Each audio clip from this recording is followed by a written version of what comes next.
Dalam nama Bapa dan Putra dan Roh Kudus. Amin.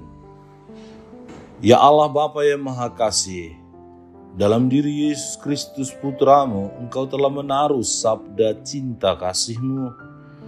Kami mohon buatlah sabda-Mu itu berkembang subur dalam diri kami, agar kami semakin menyerupai Putra-Mu dalam cinta kasih yang tulus kepada sesama kami, dan semoga bacaan yang akan kami dengarkan dan kami renungkan saat ini sungguh-sungguh memperkaya kami, memperkuat kami untuk dapat menjadi pengikut-Mu yang setia.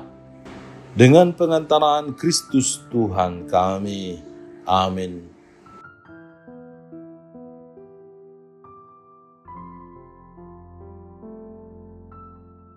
Tuhan bersamamu dan bersama rohmu.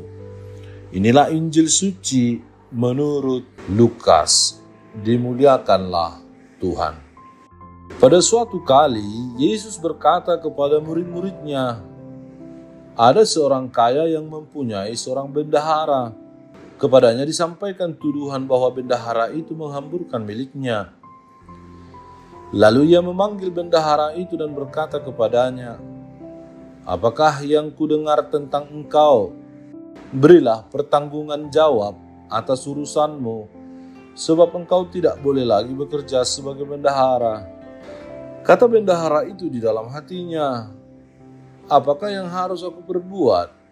Tuanku memecat aku dari jabatanku sebagai bendahara. Mencangkul aku tidak dapat, mengemis aku malu.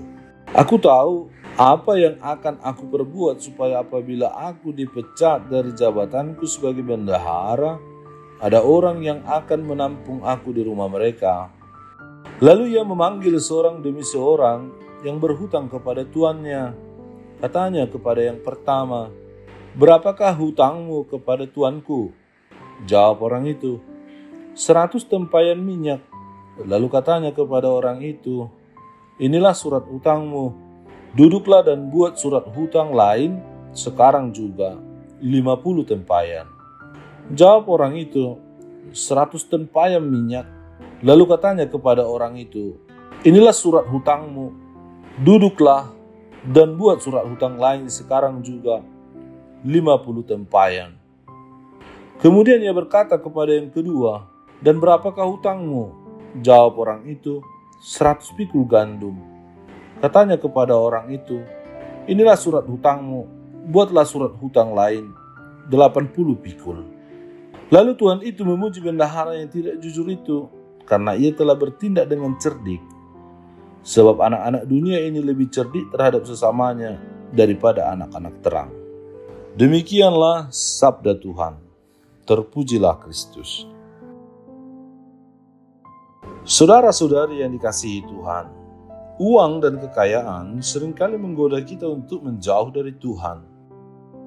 Kadang-kadang karena mengejar kekayaan, kita menjadi menomorduakan atau menomorsekiankan Tuhan, sehingga kita lupa bahwa semua kekayaan yang kita miliki adalah anugerah dari Tuhan, hanya titipan sementara. Dalam bacaan Injil hari ini dikisahkan tentang seorang bendahara yang cerdik.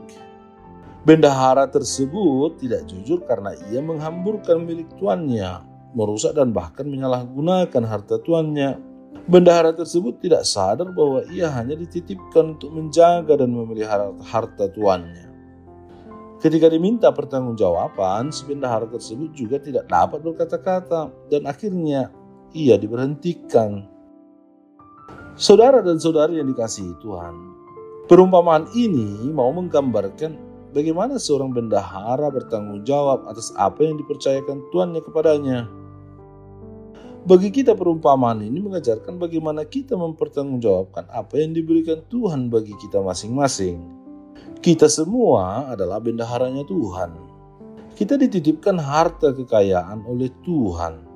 Dalam hal ini kekayaan bukanlah hanya berkaitan dengan materi atau uang, namun kekayaan yang dimaksud dapat berupa bakat, kemampuan, talenta, kesehatan, dan hal-hal lain yang bisa kita pakai dan kita gunakan untuk perkembangan diri kita. Pada saatnya juga kita semua akan diadili Tuhan dan ditanyai bagaimana kita mempergunakan kekayaan yang telah Tuhan titipkan pada kita. Tuhan akan bertanya, apakah yang telah kau lakukan dengan harta yang kutitipkan padamu? Bisa kita tafsir sederhana demikian. Saudara-saudari yang dikasihi Tuhan, kekayaan yang paling penting ialah keseluruhan diri kita, tubuh kita, jiwa, dan raga kita. Maka sebagai pengikut Kristus, mari kita membagikan kekayaan yang Tuhan titipkan pada kita.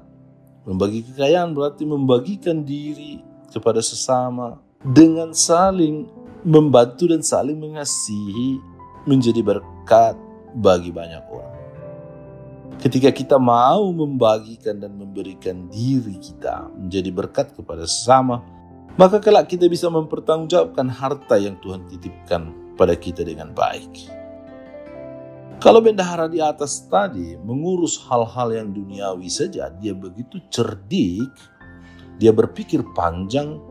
Jika dia berhenti, maka dia akan dipercaya, akan dianggap sahabat atau saudara, kawan atau teman yang akan berpihak padanya ke depannya. Mengurus hal duniawi saja, dia begitu lihai dan pintar. Nah, yang diharapkan bahwa kita itu lebih dari seorang bendahara yang cerdik tadi, yang pintar tadi. Mengurus hal duniawi saja dia bisa memikirkan panjang, apalagi kita sebagai anak-anak terang yang memikirkan investasi, harapan, cita-cita dan tujuan akhir dari hidup kita, tentu dipanggil untuk jauh lebih cerdik lagi untuk menyiapkan sesuatu kelak untuk masa depan kita, hidup kita ke depan, yaitu setelah dari dunia ini. Harapannya kita lebih pintar dari seorang bendahara yang hanya memikirkan hal duniawi, karena kita dipanggil menjadi bendahara yang jauh lebih dari hal-hal yang duniawi, yaitu mengurus hal-hal yang rohani, yang surgawi, yang demi keselamatan jiwa dan raga kita kelak. Bukan hanya keselamatan berupa diberi tumpangan, diberi pembagian hasil hutang dan lain sebagainya, tetapi keselamatan dan kebahagiaan kekal. Tuhan, ajarilah kami untuk bijaksana dan setia dalam mengelola anugerah-Mu.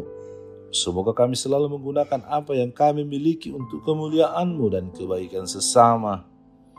Ajari kami untuk lebih cerdik dan pintar, tidak hanya mengurus hal-hal duniawi, mengurus masa depan yang sifatnya sementara, tetapi menjadi bendahara yang cerdik, mengurus hal-hal yang surgawi dan rohani, spiritual, demi keselamatan jiwa dan raga kami. Bantu kami juga untuk mampu menjadi berkat bagi sesama kami.